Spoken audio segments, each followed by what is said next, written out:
tenter un peu plus d'insouciance, voilà. Mais bon, on l'a tout ça. On l'a, c'est que, regarde, tu as fait 40 centres contre Metz, et tu n'as cadré que 2 tirs. Donc après, on a trouvé pourquoi on avait cadré que 2 tirs. Voilà, il y a eu des prises de risque qui ont été moindres, on va dire, sur ce match-là que d'autres matchs. On faisait partie des équipes qui tiraient le plus au bar. Bon, mais là, on a moins tiré. On va recommencer. La prise de risque, elle est importante. Il ne faut pas avoir peur.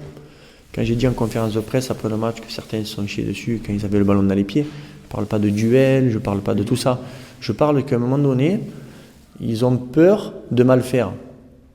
Et la peur de mal faire, des fois, te fait mal faire. Donc, justement, si tu prends des initiatives, on ne t'engueulera pas. Si tu tentes une passe dans un intervalle qui va casser une ligne, qui va te permettre de déséquilibrer l'adversaire et tout. Mais par contre, si tu fais en permanence des passes négatives, que tu fais des passes en retrait, et que sur chaque prise de balle que tu as, sur 5 passes offensives que tu dois faire, eh bien, tu en fais 5 en retrait, bon, ben, l'adversaire il le voit, ça te rend fébrile, ça rend d'autres joueurs autour de toi fébriles, et ainsi de suite.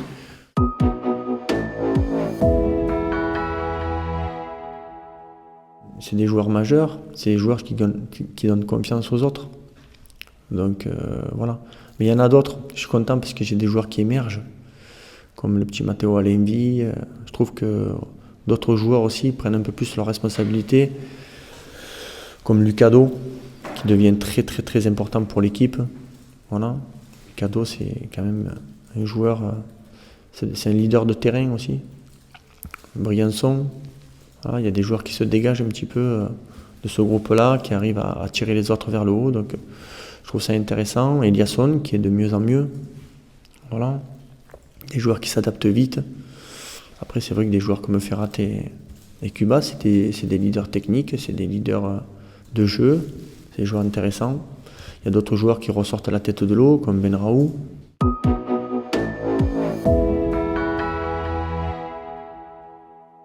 On ne fera pas la fête, hein, c'est clair. Après le match. Ouais, mais tu me connais, moi, la compétition, après, je connais plus personne. Compétition, c'est fini après. Ils sont adversaires, hein, ils sont peut-être amis dans la vie pour certains, hein. Pas avec moi en tout cas. Mais non. Moi, quand tu es adversaire, après c'est fini. Après, même si certains, je les aime beaucoup, j'ai passé de bons moments avec eux, il n'y a pas de problème. Aujourd'hui, ils ne viennent pas ici pour me faire des cadeaux. Hein. Ils viennent pour m'enlever le pain. Ça marche pour mes joueurs, hein, c'est la même chose. Hein. Ils ont joué ensemble, il n'y a pas de problème. Mais s'ils peuvent venir nous taper ici, ils ne vont pas se gêner. Donc, il y aura des retrouvailles normales, conviviales, mais d'abord c'est le travail. Et après le match, on verra, on s'embrassera après le match s'ils veulent.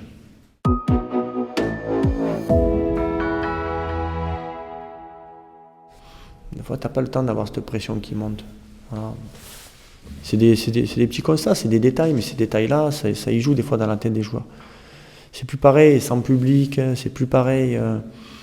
Même si on s'adapte, les joueurs, ils disent que ça ne les perturbe pas de plus. Bon, quand tu es à Nîmes, tu as 10 000 qui te poussent. Je pense que psychologiquement, tu peux voler des fois.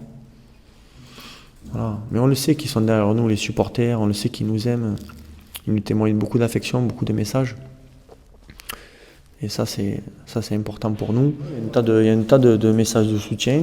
Voilà. Et j'en ai collecté énormément. Des gens qui sont très touchants. Voilà, je leur montrerai. Je pense que je leur montrerai une partie pour montrer que on n'est pas seul en fait au stade. Tu peux rentrer, tu peux voir les tribunes vides, mais en fait, dans ta tête, il faut que te dire une chose, qu'il y en a au moins 20 000 qui sont devant les postes de télé, qui sont là à crier derrière la poste de télé, à avoir de l'émotion. Voilà.